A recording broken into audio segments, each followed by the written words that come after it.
kwa maelezo utapata sheria ya kwambia pana Arafa sehemu ya watu kusimama na pana Arafa siku.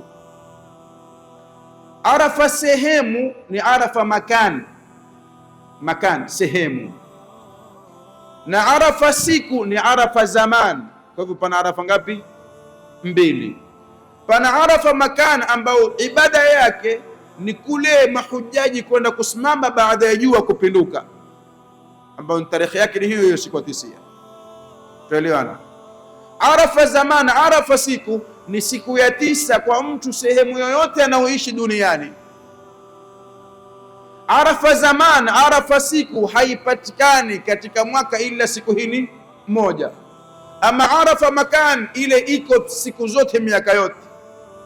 Kwa wanaokwenda umra kuambiwa hapa huu ni uwanda wa Arafa.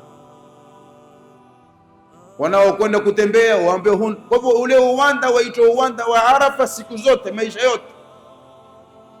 Lakini siku haipatikani ila mara moja katika mwaka.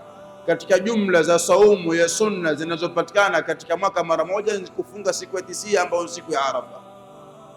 Sasa ili Muislamu duniani asikose fadhila kama zile popote pale alipo, ambiwa wal fajri wa layalin ashr, na hapa na alfajiri na hapa na masiku 10.